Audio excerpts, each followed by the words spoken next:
Hello pack pack. হ্যাঁ মা, land করে গেছি প্যাক প্যাক। না না, কোনো প্রবলেম হয়নি প্যাক প্যাক। কিন্তু মা, মর্তের বাতাসে খুব দূষণ প্যাক প্যাক, দম নিতে খুব কষ্ট হচ্ছে মা প্যাক প্যাক।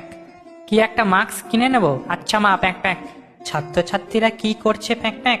আরে কি বলবো মা প্যাক প্যাক, মর্তে আসার সময় একজনের জানলার কাছ থেকে উড়ে আসছিলাম প্যাক প্যাক, দেখলাম বই নিয়ে পড়ার টেবিলে বসে আছে প্যাক প্যাক, আর বইয়ের মধ্যে থেকে একটা উজ্জ্বল রশ্মি তার মুখে পড়ছে প্যাক প্যাক। আমি ভাবলাম মর্তের নতুন আবিষ্কার, ডিজিটাল বই বেরিয়েছে প্যাক প্যাক। ও মা, বইয়ের মধ্যে দেখি একটা ফোন রাখা, ছেলেটা রিলস দেখছে প্যাক প্যাক। এখানে পড়াশোনার হাল খুবই খারাপ গো মা প্যাক প্যাক। কি? তুমি আসার আগে কেউ কুল খাচ্ছে কিনা প্যাক প্যাক? খাচ্ছে মানে কি প্যাক প্যাক? তুমি আসার আগেই দেখবে প্যাক প্যাক, মর্তে সব কুল আউট অফ স্টক হয়ে যাবে প্যাক প্যাক। একজনকে জিজ্ঞাসা করলাম, মার তো আসতে এখনো দেরি আছে প্যাক প্যাক, মা আসার আগে সব কুল খেয়ে নিচ্ছ প্যাক প্যাক।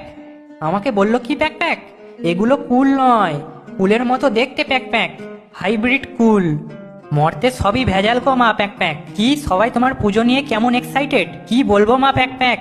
তোমার পুজোর থেকে বেশি প্যাক প্যাক কে কোন শাড়ি পরবে প্যাক প্যাক, কে কেমন পাঞ্জাবি পরবে প্যাক প্যাক, কে কার শাড়ির কুঁচি ধরবে প্যাক প্যাক, কার ঘড়িতে কার শাড়ির আঁচল আটকাবে প্যাক প্যাক, কে কার হাত ধরে ঘুরবে প্যাক প্যাক, এই নিয়েই বেশি এক্সাইটেড প্যাক প্যাক। তোমার পুজোটাকে ভ্যালেন্টাইন্স ডে বানিয়ে দিয়েছে প্যাক প্যাক।